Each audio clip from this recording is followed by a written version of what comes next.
Mabuhay mga Malaya at welcome sa Mapayapang Diwa. At dahil bagong taon ngayon or kasi simula pa lang ng taon natin, magkakaroon tayo ng pick a card reading. So, general ito, ibig sabihin walang specific question, whatever na makita or whatever na ipakita sa atin ng mga reading tools natin ngayon, yun yung ating babasahin. So, mag-relax lang kayo dyan, okay? Ang ating mga tools or ating mga reading method ngayon ay gagamit tayo ng oracle card. Tapos ang pangalawa naman ay ang ating gabaybayin oracle or gabaybayin bones. Hatiin muna natin sa tatlo ang mga cards na ito. 1, 2, and 3. Ayan. Meron tayong set 1, set 2, and set 3. So, pili lang kayo sa set 1, set 2, or set 3. Ulitin ko lang, kapag napili nyo na ito, pumunta kayo doon sa mismong description area or sa may comment section, nakapin doon yung time kung ano yung napili ninyong set. Yun lang ang pindutin ninyo. Huwag kayong mamili ng more than one, okay? Isang set lang dahil ito ay general reading. Na kung nakapili ka na, punta ka na agad ngayon sa timestamp mo at i-click mo na ang iyong set at sisimulan na natin ang reading. Okay, so mabuhay mga set 1. Ito na ang inyong card or set na napili. Kaya simulan na natin na inyong reading. Okay, so yung first card natin ay protection. So, protection card and then pag-ibig. Gabaybayin. So, for now, sa buong 2024, medyo kailangan muna natin na bigyan ng bakod ng kaunti ang ating emotion. So, huwag tayo masyadong magpadalos-dalos sa mga bagay na may kinalaman sa emotion. So, anything about emotion or pag-ibig or kahalagahan ng puso, kailangan mong panitilihin na mas focus ka na intindihin kung ano ang dapat na intindihin. Hindi yung parang babungbulag-bulagan ka this year. Kasi medyo vulnerable ang iyong puso nitong mga nakaraang buwan. So, baka mamaya, pati itong susunod na taon natin o itong taon natin na ito ay madamay pa. So, kailangan this time matuto ka ng pahalagahan ng iyong puso, matuto kang mas maging mapagmahal sa iyong sarili. Yan yung dapat mong gawin. So, yun ang unang-una.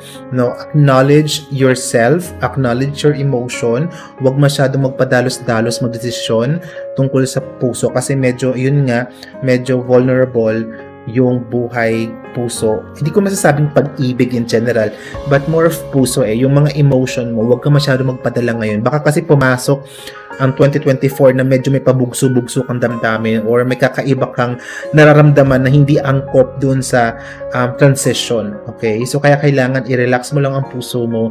Huwag ka muna masyadong magpakabaliw sa kung anumang emosyon na meron ka. Acknowledge it, pero huwag mong sobrahan. Baka kasi matagal-tagal mo nang ginagawa itong pag-aabuso sa iyong emosyon at hindi na nakakatulong sa iyong buhay. Kaya na-advise agad ng card, protect your heart, protect your emotion this 2024. Okay? Baka masyado kang sensitive na tao or masyado kang mabilis maapektuhan sa iyong emotion. Kaya ngayon pa lang, ina-advise na sa'yo na, wait ka lang. Huwag ka masyadong maging exage sa pag-i-interpret or pag-carry ng iyong puso.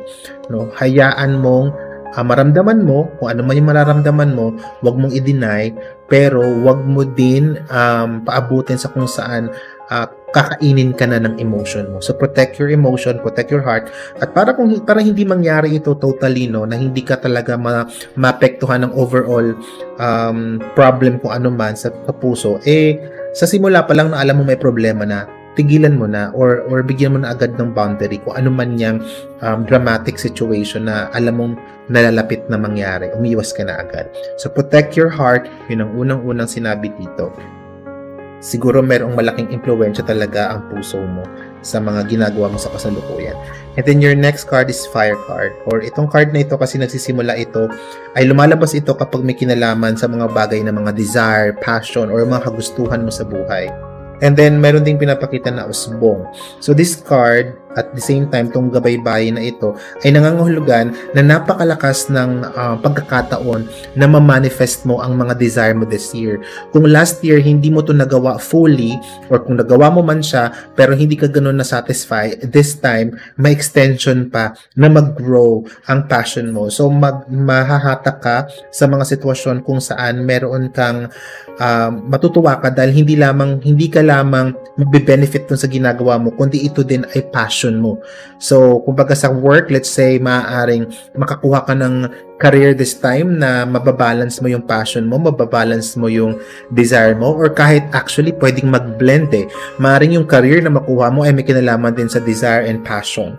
So, yung mga kagustuhan at mga talagang gusto mong gawin, no? So, mukhang mayroong nalalapit na combination o may ibibigay sa 2024 na combination ng magandang career sa buhay at the same time yung personal mong kagustuhan ay magtatagpo.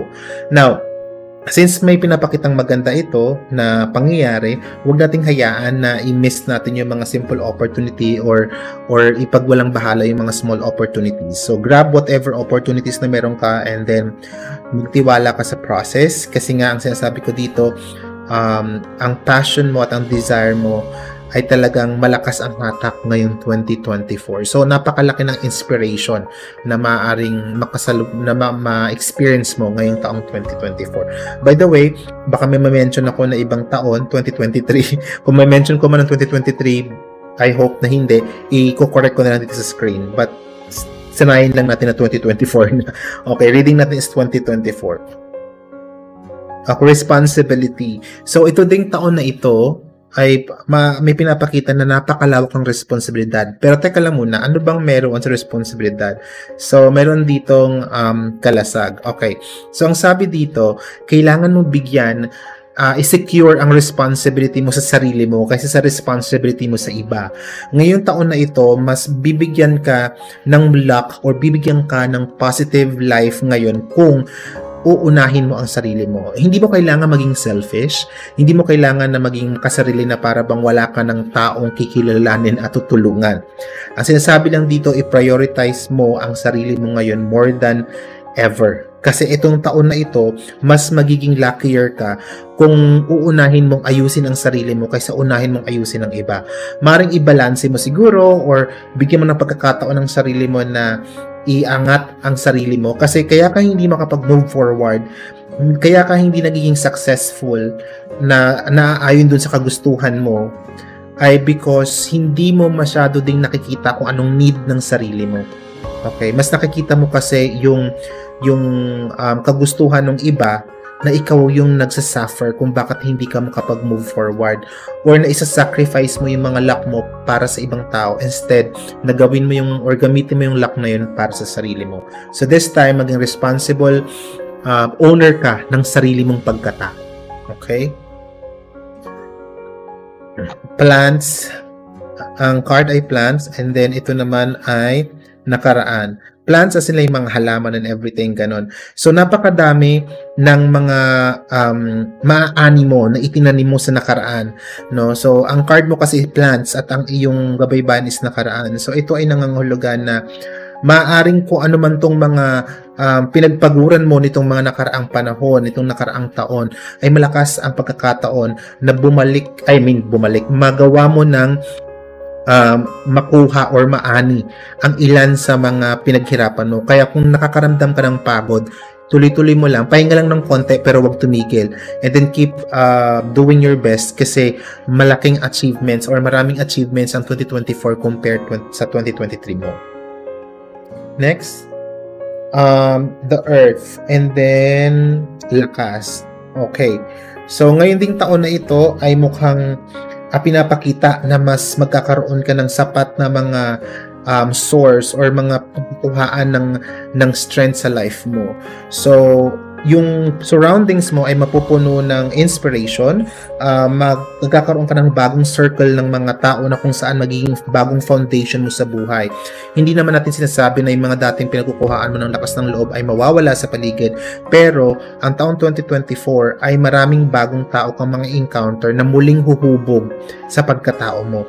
Kumbaga, may mga bagong kakilala ka na huhubugin kang muli. So, hindi ito boring na taon.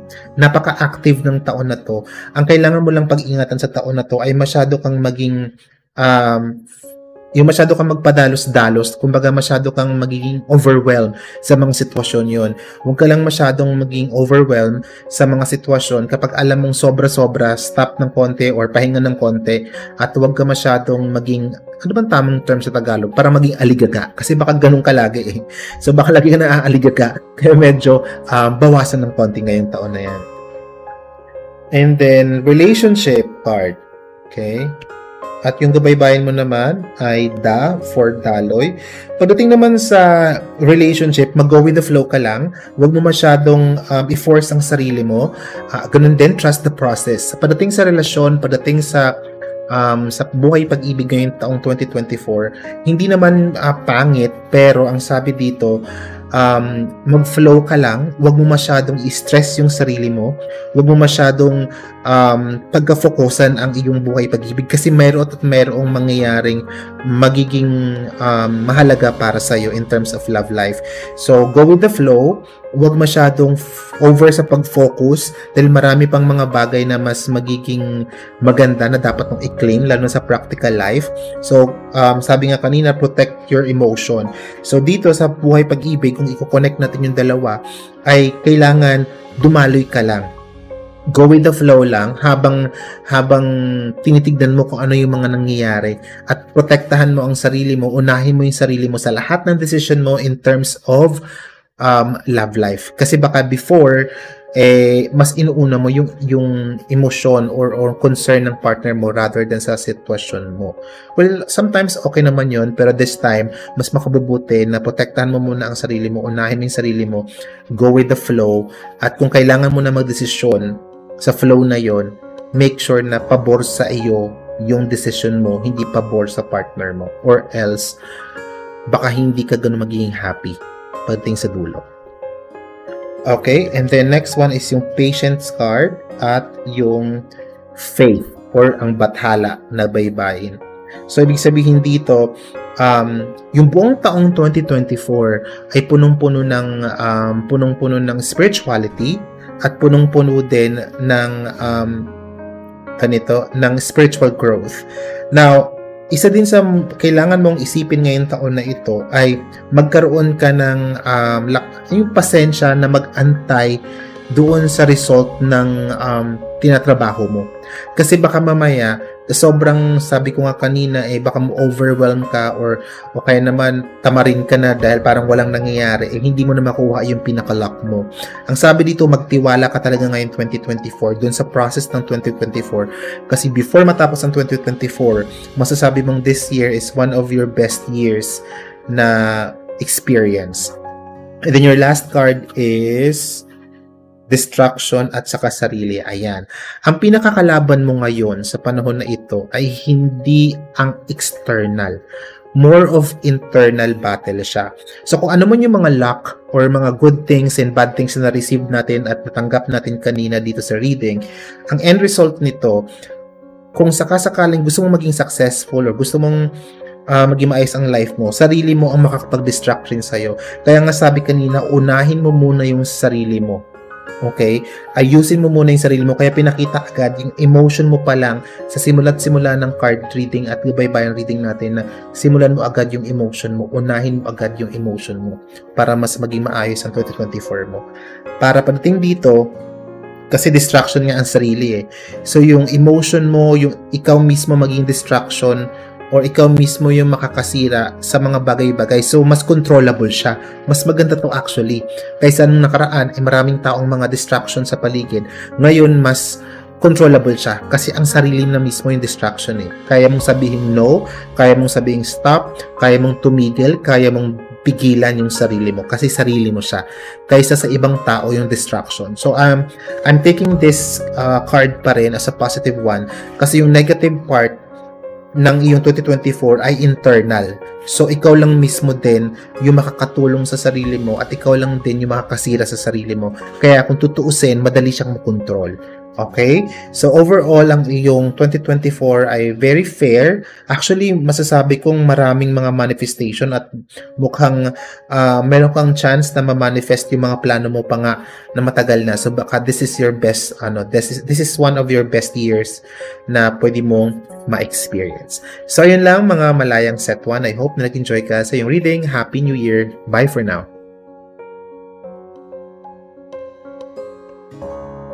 Mabuhay mga set 2 at ito lang inyong reading. So, relax lang tayo at i-enjoy lang natin ang ating session. Okay, so first natin ay childhood and then tagumpay. Okay. So sabi dito, wag mong pababayaan na alalahanin yung kagustuhan mo. Okay, ibalik mo ngayong taon na ito yung kagustuhan mo, yung desires mo.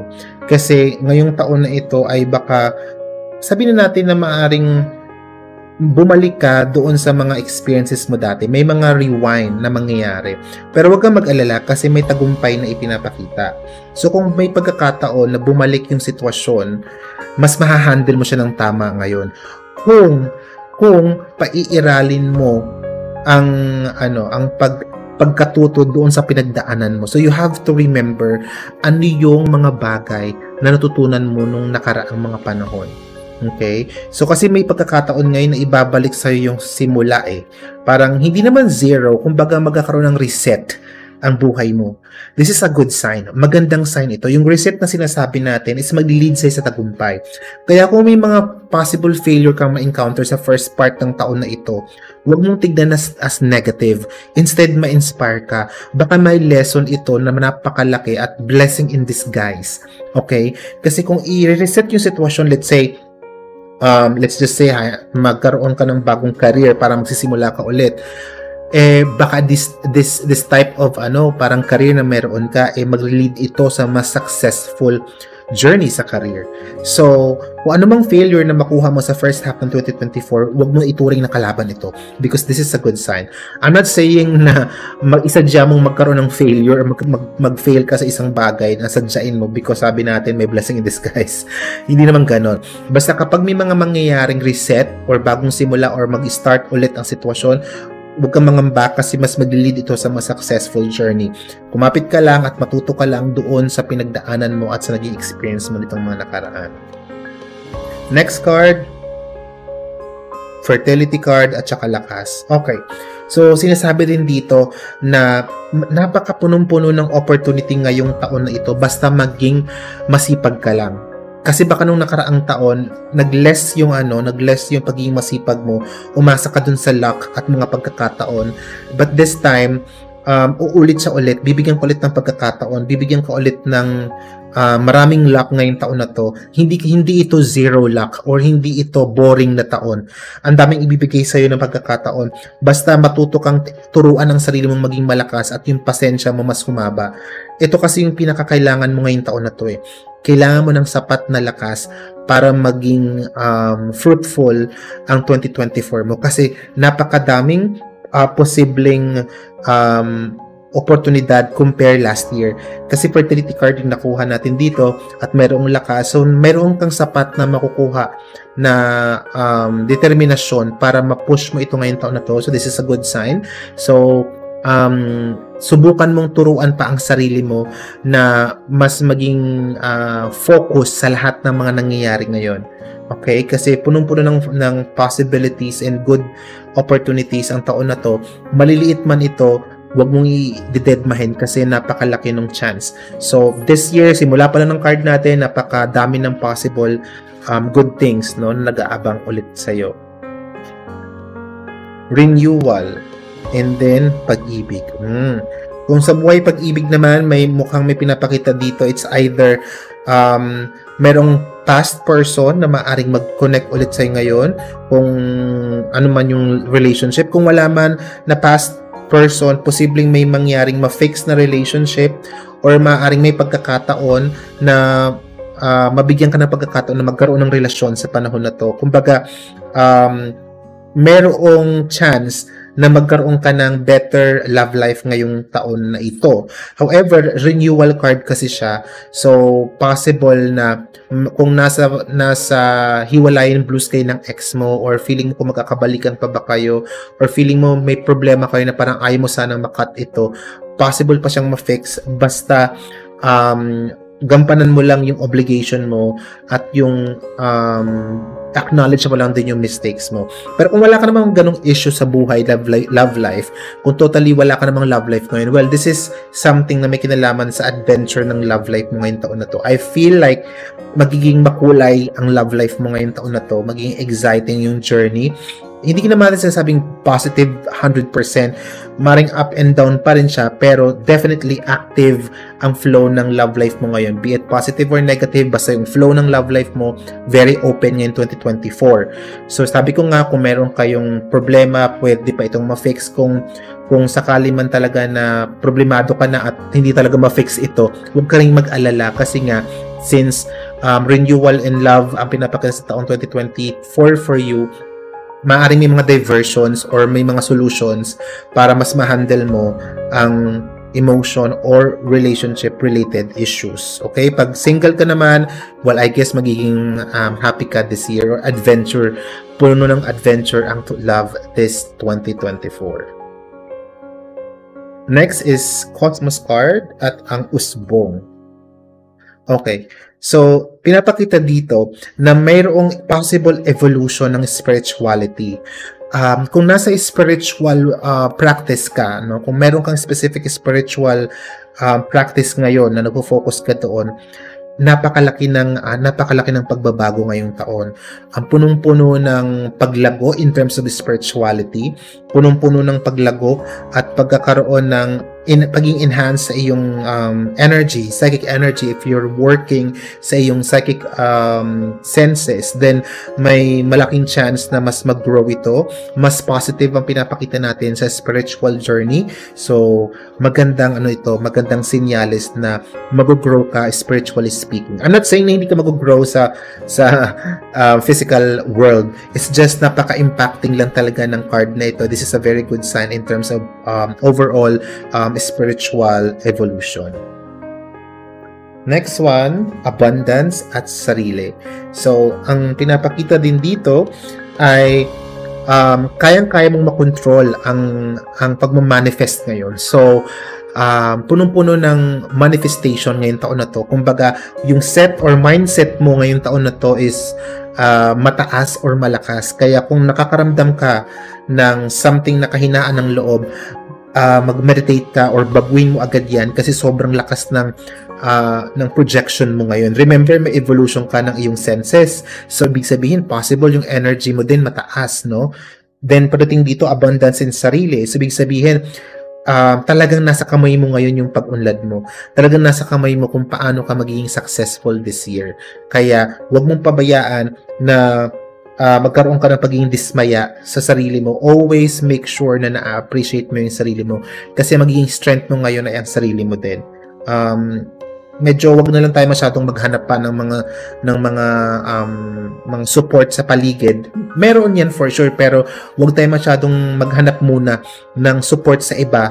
Rather, intindihin muna natin kung paano tayo mapapalakas ang sarili natin. Kasi mayroon kang abundance card at mayroon kang sarili. That means kayang-kaya mong makontrol ang evolution ng buhay mo ngayon 2024, as long as magpo-focus ka. Okay? So next ay Phenomenon and Malaya. Okay. Napakagandang card rin ito. So, maaring mayroong possible change, no? Big change. Hindi siya possible change. Parang big change talaga siya na talagang magbabago sa buhay mo. Ang 2024 ay very interesting. Okay? 2024 is something na makakapagbigay sa'yo ng pagbabago. Long-term change ang may apply ng 2024. Kaya, huwag tayo masyadong magpadalos-dalos syempre sa mga negative actions natin. Instead is gawin nating magpursige, kasi may magagawa ka or may ibibigay ang 2024 sa'yo na makakapagpabago positively ng buhay mo. So, phenomenon and very, very strong ang 2024 na magkapag-create ng long-term change sa life mo. Okay, hindi lang short time to. Kumbaga long term talaga yung effect. Kaya maging mulat ka sa katotohanan at mulat ka sa mga opportunity ngayong taong 2024. Next card is separate and then nakaraan. Okay, ang sabi dito, kung yung mga negativities na nag-exist sa life mo na alam mong dati pa to sa nakaraan, ihiwalay mo na. Dahil yun ang isa sa magiging problema na magiging pabigat mo ngayon. Yung hindi ka tinotolerate mo yung mga past issues at hindi mo ina-acknowledge o hindi mo rin binibigyan ng tuldok ngayong mga panahon na ito. So, in order for you to be successful or mas magiging successful or ma-achieve mo yung mga bagay na gusto mong ma-achieve this year, matuto ka ng bumitaw sa mga bagay na noon pa problema na pero dapat alam mo naman na pwede na siyang bitawan pa. Whatever it is, could be a person, a situation, or desire, whatever it is na alam mong malaking problema. Kasi sometimes may mga kagustuhan tayo na nakakaproblema na hindi maganda, yung parang over na kagustuhan. Parang sobra-sobra doon sa kailangan natin sa panahon na yun na nakaka-frustrate na. Pero meron din ditong malakas na sitwasyon na pinapakita na maaring mayroon ka mga issues sa past na hindi mo ma-let go dahil tinotolerate mo pa. Yan, isa yan sa magiging hadlang. Sayang naman yung mga gantang card. Diba sabi nga na may posibleng malaking change na maganap ngayong taon na to na very impacting na magiging effective or rather magiging long-term yung effect niya. Hindi lang siya short-term effect. And last card mo is Eruption and Kalasag. Okay. Dito pagdating sa last card, medyo naging heavy lang tayo ng konti. Ang sabi kasi dito, huwag kang mawala dun sa wisyo mo. Okay? Ingatan mo na hindi overreact kasi may chance kasi niya yung pasensya mo is maikli at parang bigla ka na lang sasabog na parang hindi mo maintindihan. Clarify ko lang. Yung pasensya mo, hindi actually mahaba, maikli lang, pero kinikip mo lang sa sarili mo. Kaya nangyayari, sasabog ka na lang one day na hindi mo alam na sobra-sobra na pala yung pagkikimkim mo. Kaya ngayon pa lang, sinasabi na dito na makakasira to sa plano mo ngayong taong 2024. Kung merong hindi ka nararamdaman na maganda o hindi tama o maging mas expressive ka sa positive na pamamaraan, mas ilabas mo, ihayag mo ang nararamdaman mo kaysa bitbitin mo yan at mag-stock up lang or mapile lang yan o magkaroon ka lang ng patong-patong na negativity or negative feeling sa kalooban mo. So, you have to be careful. Ang main distraction mo ngayong taon na to ay yung pagkikimkim ng sama ng loob na hindi in-express right away or hindi hinaharap agad-agad. Okay? So, yun lang mga Malaya. I hope na nagustuhan yung inyong reading, mga set 2. Maraming salamat. Happy New Year ulit at mabuhay kayong lahat. So, kung set 3 ang napili mo, ito na ang iyong reading. So, ito na. Simulan na natin. Huwag nating patagalin pa. Ang iyong first card ay Earth card and then Lakas. So, ibig sabihin nito na ngayong taon na ito, okay, ay huhubugin ka. So, napakalawak ng evolution mo, yung personal evolution mo.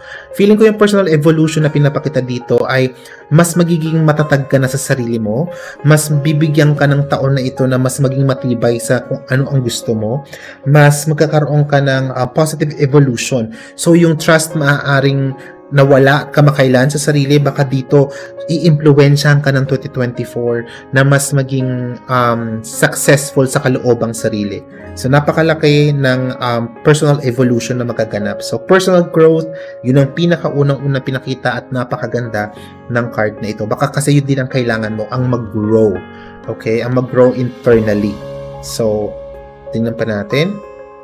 Memory, and then usbong. Okay.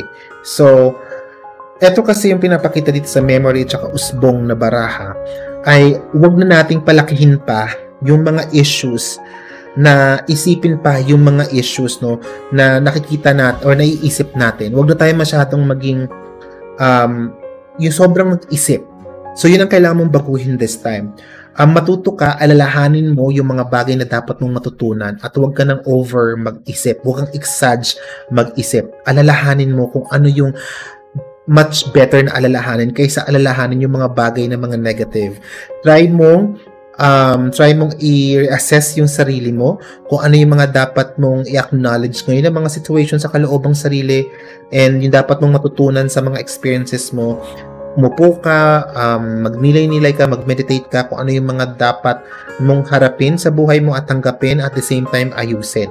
Sabi nga 'di ba, this year yung sa first card at baybayin ay huhubugin ka ng taon na ito at may malaking bagay na maaaring magkaroon ng personal growth or personal evolution.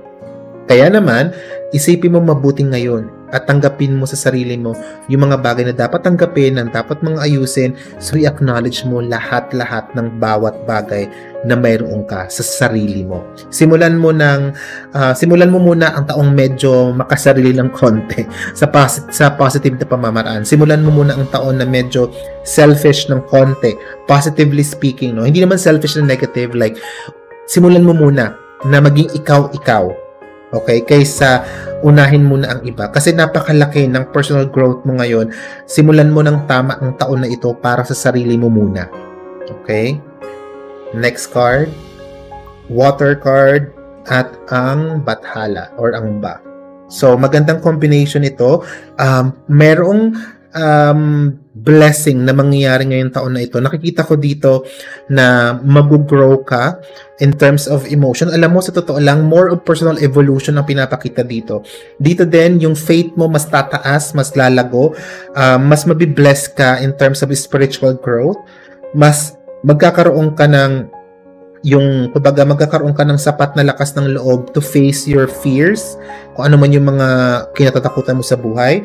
Also, pinapakita rin dito na magkakaroon ka ng spiritual evolution din na maganda. Parang yung faith mo ay mas magiging malakas, mas magiging malago yung kahihinatnan. So, napakagandang card din to in terms of spiritual growth.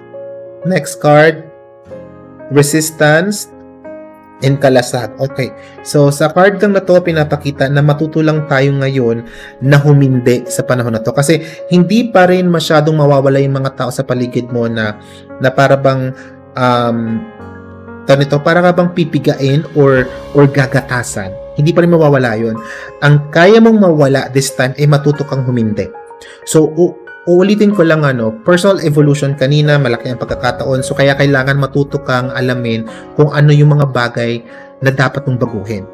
At this time, manindigan ka talaga doon. Unfortunately, hindi mawawala yung mga abusada sa buhay mo. Nandiyan pa rin sila. Pero, ang kaya mong mawala is yung pag-oo na lang ng hindi mo naman gusto. Tanggalin mo yon. Instead, baguhin mo, matuto kang humindi, matuto kang mag-say no para mahinahon yung flow. No, sabihin na natin na maaaring offend yung ibang tao, pero this time, ikaw naman. Okay? So, yun ang pinapakita. Ito ay mga gabay para mas mag-evolve ka ngayong taong 2024. Next naman natin ay tagumpay tsaka healing. So, healing and tagumpay in healing card. So, sinasabi lang din dito, mag-focus ka sa iyong health. Wala namang specific na danger na pinapakita about health dito. At kung mayroon ka bang health issues na dinaranas ngayon, definitely, magkakaroon ka ng, ma-handle mo ito properly, basta maging aware ka lang. Okay? So, may concern lang tayo ng konti sa health ngayon 2024. Wala naman ako kitang hindi magandang kalagayan totally, pero sabi dito, health is wealth talaga ngayon. So, wag mo abusuin yung sarili mo. Kung feeling mo sobra-sobra nilalaan mong oras para makapag-earn ng pera, maghunos dili ka, unahin mo muna yung health mo. Remember, evolution sa sarili, health is connected sa sarili. So, you have to make sure na hindi mo aabusuhin ang health mo ngayong taon na to. Kasi ang health is wealth, at kung hindi ka magiging maayos ngayong taon na to in terms of your health, mawawala lahat ng mga effort mo dahil meron kang sakit, diba? Hindi siya maganda. So, ang pinapakita lang dito, reminder lang naman ito. Hindi naman sinasabi na magkakaroon ka ng health issue, pero nire-remind lang na wag masyadong maging abusado. Baka kasi last year naging abusado ka sa kalusugan mo. So, this time, pinapakita na, back off a little bit. Huwag masyadong maging abusado sa iyong kalusugan. Okay? And then, anguish and sarili. Ayan. Huwag mo masyadong sisihin din ang sarili mo na hindi mo kaya, hindi mo alam. Baguhin mo ngayon. Ngayong taong 2024 ay subukan mo na gawin yung mga bagay na akala mong feeling mo hindi mo kaya. Itaas mo yung sarili mo kasi bibigyan ka ng 2024 ng mga opportunity na dinecline mo dati kasi feeling mo hindi mo kakayanin. Or feeling mo hindi sapat ang kakayahan mo para magawa mo yung whatever na needed for that specific opportunity. So ngayong taon, ibabalik ulit ito sa sarili mo or sa iyo rather. Kaya wag mong sisihin ang sarili mo sa mga possible failures mo. Instead, pag-aralan mo kung bakit nangyari yon. And then, kung sakasakali may bagong experience na binibigay sa'yo ngayon ng 2024, magtiwala ka na kaya mo. You have to try again. Okay? Subukan mo ulit. Kailangan mong subukan ulit. Kasi maganda ito. Ang nakikita ko lang dito, kasi madalas mong panghinaan ng loob kasi feeling mo hindi sa'yo tong bagay na to, hindi para sa ito, hindi mo kaya to. So mag-take ka ng risk para sa sarili mo. So iwasan mo muna yung i-risk mo yung sarili mo sa iba. This time kung mag-risk ka, risk for yourself. Okay? Next naman ay distraction. And okay, at saka yakap. Okay. So hindi pa rin mawawala yung mga dating distraction sa buhay mo kaagad-agad.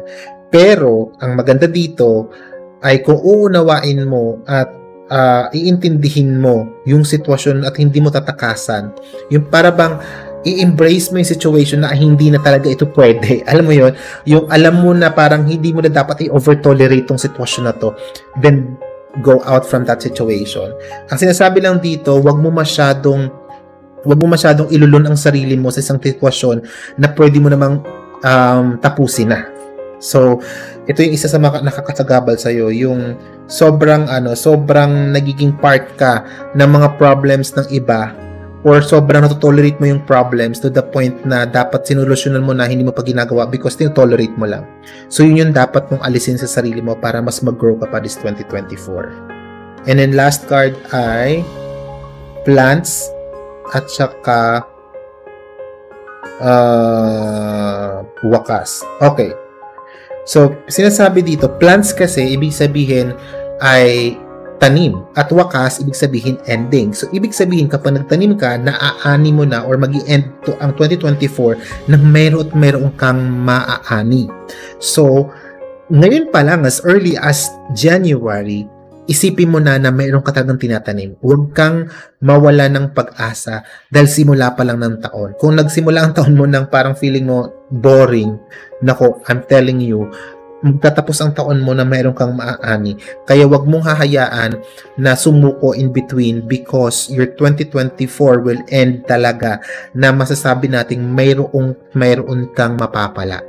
Kaya, good thing na nandito ka ngayon para marinig mo yan, para mas magsipag ka pa sa panahon na to dahil ibinibigay sa iyo ng 2024 ang possible chance ng buhay mo na maaaring mabago or maaaring mag-grow ka pa. Yun nga, personal growth at the same time, magkaroon ka ng mas malawak pa na pagkakataon sa buhay. Okay, so ayun lang mga Malaya at maraming salamat.